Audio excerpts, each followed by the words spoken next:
Welcome everyone.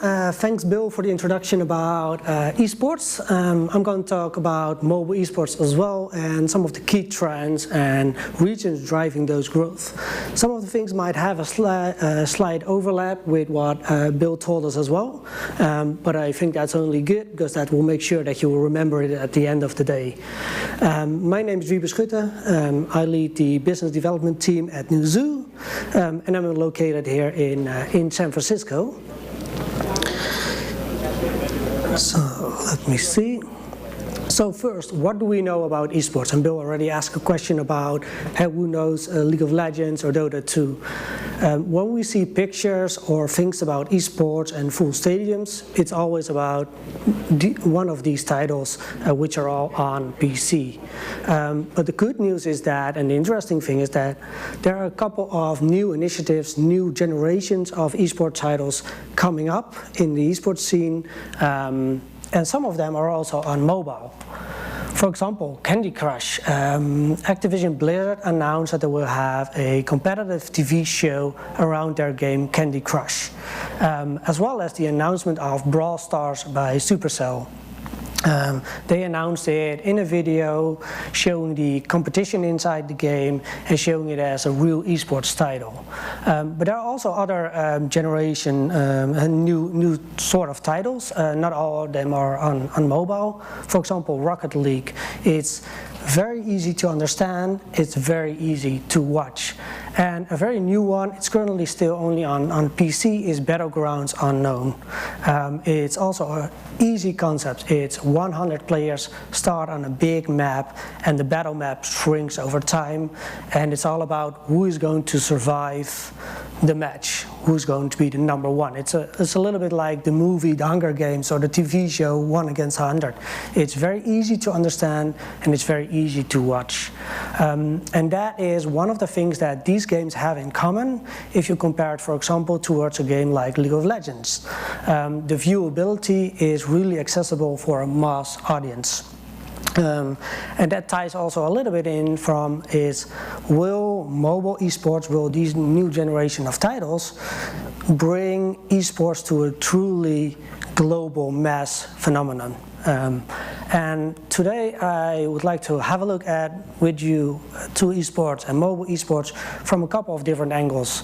We'll start with esports, competitive gaming, mobile and the devices, how important are the specifications, as well as the viewing of game content. Some of the things also have Bill touched upon earlier in his presentation, and it will end up with a couple of examples of mobile esports.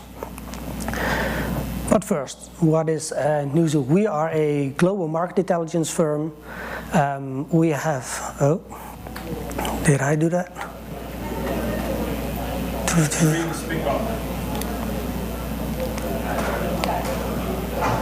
Okay, sorry if I touched the button.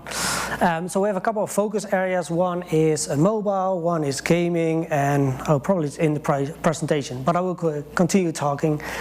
So one is mobile, one is esports, and typical clients of Newzoo that subscribe to our esports services are, I'm not sure why it continues to go on, but I will talk on and we'll see what happens when we get to this slide. I will go back. So, a couple of clients that subscribe to this are, for example, Turner, EA, Visa, Verizon. I think it's in the slide deck, by the way. And basically, they all subscribe to our services that goes into a deeper level than the high-level forecast that we're known for. So let's go into the current state of esports. There are a couple of key developments that drive the growth of esports in general. We all know and we all have seen that events grow bigger and bigger. For example, if you look at, oh, well, they're going to fix it now. If you look at the prize money, for example, in Dota 2, the international, it's on the track to break yet another record. No, it doesn't work anymore. So that's, yeah. this is another challenge for me. And also there are more and more events and more things to watch on a continuous time. The second thing is that local leagues are exploding. There are more and more local leagues, and it's very important to understand that for esports, it's important to tap into the local marketing budgets. Because that's when you get local champions, local marketing budgets, and that's how the industry as in total can grow. The third one is the industry professionalizes. We all know that esports is not mature yet. There's a lot of interest from investors, but if you, for example, look at the organizations of teams and players, it's not on the same level yet as we see, for example, with traditional sports. But there are a lot of good initiatives happening, for example, against cheating, with an anti-cheating body, but also having esports players accepted as official esports athletes, which makes it much easier for them to travel around the world.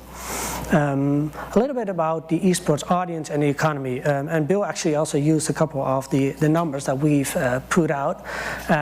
So what we've seen, there are around 191 million esports enthusiasts in 2017, and that will grow to a market of 286 million. If you look at the esports economy, that's on the right bottom side, you see that we see the market currently as a market of 696 million of money that goes around in esports. 500 million of that, almost 700 million, is directly invested by brands, for example, in terms of sponsorships or advertising, but also indirectly with media rights. So why are brands and all those teams going into esports? And that's something that also ties in with mobile esports, but also with esports in general. And the first one is actually the most important one, reaching the unreachables, the millennials. That has proven to be a difficult group to reach for brands and advertisers, and this is the group where they are. So among the US men aged 21 to 35, esports is as popular as baseball and ice hockey, with 22% watch esports frequently. The second point is it becomes a global spectator sport. So of the 200 million esports enthusiasts that I've just mentioned, 40% of them do not play the game that they watch. It's like with soccer. There are a lot of people watching soccer, not a lot of people that actually play that game. And the third one is an interesting one, and we like to make a lot of comparisons with traditional sports to give some benchmark and reference. It's a multi-billion-dollar business in the making. If esports would generate as much revenue per fan as the NBA does currently, it would be a 2.9 billion market as of now, which is almost 5 times the revenues of what it is now. And those are the reasons why all those sports teams, media, mainstream brands and teams are interested in going into esports. So let me talk a little bit about competitive gaming and why that's important. That's also a point that Bill touched upon. So competitive titles dominate on PC. Here you can see that 12 out of the 20 games have competitive elements in their game, of which 7 of those have limited to full-blown esports activities around their game. And this has very practical things due to online connectivity. You now see that there's a critical mass, so there's enough people all the time online playing that game to really have the online competitions. It also has other advantages over single player, where you have a storyline and at the end the storyline ends, you finish the game and you have to develop new content for the game. While competitions create unique battles all the time. So there's less need for new content. And we actually see the same thing happening on mobile. If you look at the ranking on the left for the US, you see that 4 out of the 10 are competitive. More interestingly is the one in China, where 7 out of the 10 are competitive of nature. And we know this because we track all the Android games and across all the different Android stores in China.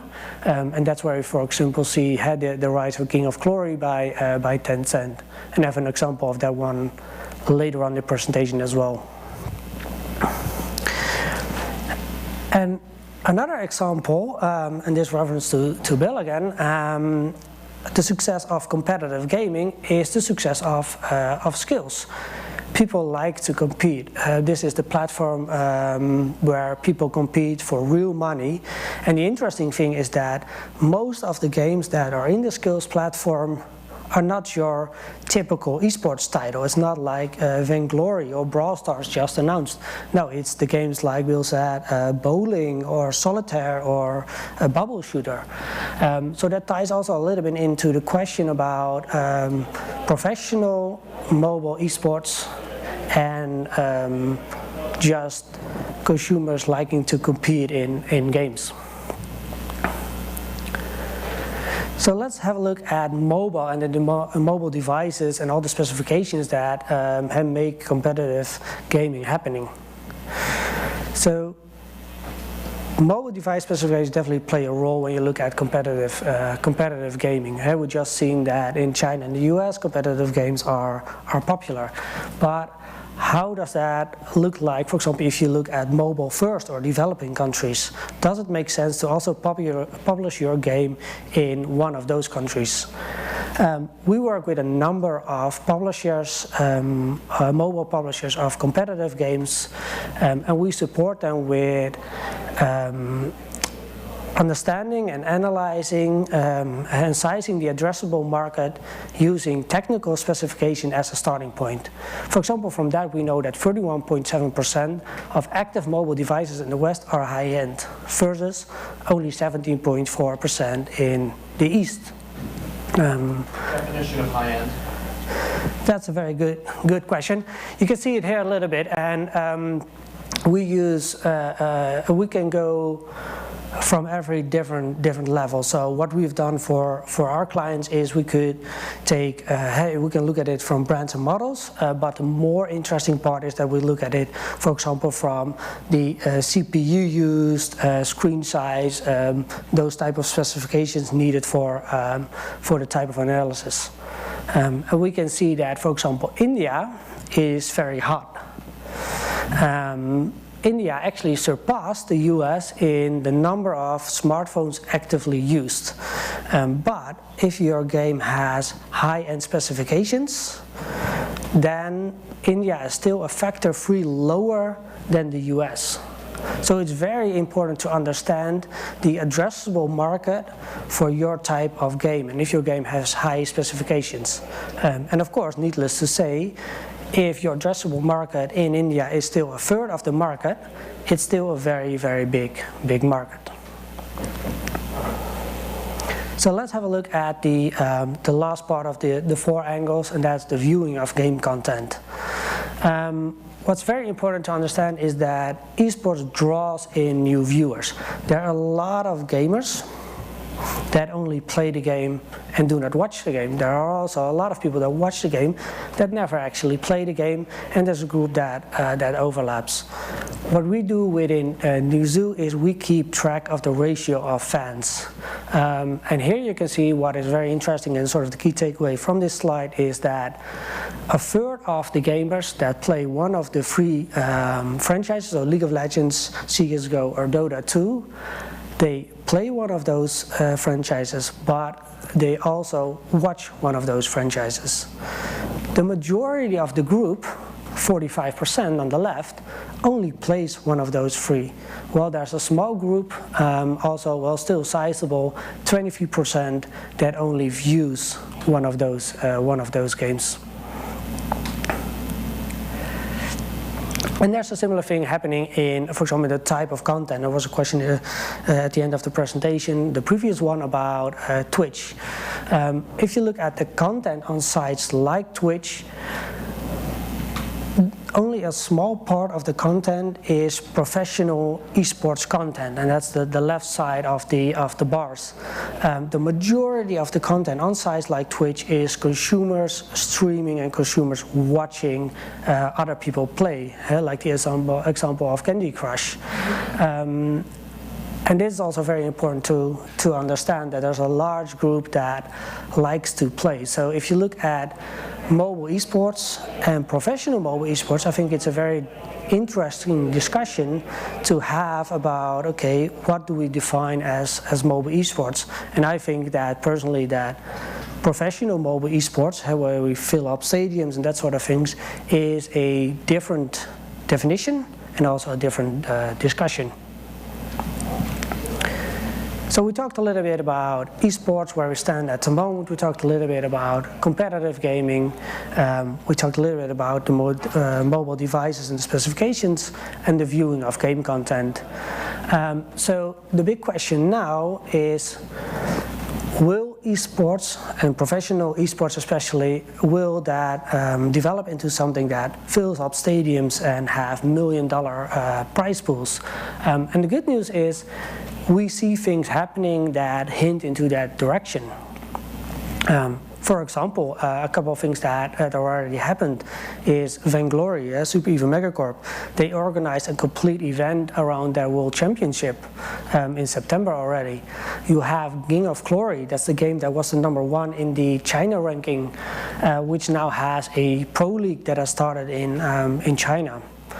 As well as, of course, the King's Cup from Clash Royale by the developers of Supercell, which was live on YouTube Gaming. It had global tournaments, and it was organized by the publishers themselves. But also new things happening, for example, the Crown Championship Spring Finals that are coming up, the Monster Strike Grand Prix Finals in July. But what is very promising for professional mobile esports is the bottom one, and that is that the biggest esports teams that have franchises in League of Legends and all the different PC franchises, they all, and those are, for example, the examples like Fnatic and Immortals and SK Gaming, they all joined the Vainglory summer season. And why is that promising? Why is that interesting? Because these teams already have a huge following of fans that watch their other franchises. So it will be interesting to see what that complete group of fans will bring to mobile esports and also how they will adopt it. And that will change a little bit on how it will go with, for example, filling up stadiums and also with in terms of the prize money. So we at Newzoo, we will continue to keep track of mobile esports, of what is happening and how it will develop, and hopefully we'll be able to publish much more on our website, where we do publish quite a lot of free content. So I want to thank you today. I don't know if there are any questions. You can always shoot me an email. I will be walking around, and I think I have around 2 minutes also to answer any questions. So any questions? Data. There you go, there's a man in the middle. Sorry, it's very bright. Do you have an opinion on platforms? Do you have an opinion on platforms like First Blood or Round that facilitate esports betting? No personal opinion, no. We see more and more of those happening, and I think it's a good thing for the industry that it happens, because of the betting, actually the anti-cheating becomes more and more important. Because if there are cheating opportunities, then the betting wouldn't be fair. So I think it's a good development for the market to really, and that was a little bit one of the points that I had about the professionalization of esports. That's a good development for the market. Cool. Question in the middle there. What about the VR esports games? Are there anything you're tracking? We keep track of it. So we have a complete esports team who does nothing else than esports. At the moment, we don't see anything in the short run that could really be identified as a mobile esports, and one of the difficulties for that one, but it's a discussion on its own almost, mobile VR esports, is the viewability of VR esports, as well as from if you go to a stadium and you look people playing, but also how can you watch what someone is playing and how can they stream it. So I think that's it's not yet on the shorter horizon to to be there. There are a couple of I don't know this. There are a couple of esports arenas that are opening up, one in LA and one in Oakland. And I'm wondering if you have any opinion on how those can affect the landscape. Yeah, so I think that's one of the things that ties in also with the professionalization, and I think it's a very good development because it will give the opportunity to organize more events, and when there will be more events on a continuous basis, there will also be more people that actually watch those. So it will increase the awareness and the potential for esports. Thank you. Cool. Okay, all right, quick one. It's going to have to be quick. Do you think the market structure is going to come from the actual publishers themselves that organize like tournaments, or is that going to come from independent leagues that are sort of trying to organize tournaments independently of the publishers? For mobile specific or for In general? It will still be a lot organized by the publishers because basically they own the IP. It's their game. So it's not like with soccer or any of the other sports where nobody owns soccer. Well, there's definitely someone who owns League of Legends. So they will always be in the driving seat for organizing that. Cool, brilliant. Thank you very much. Can I have a round of applause, please, for Wybe?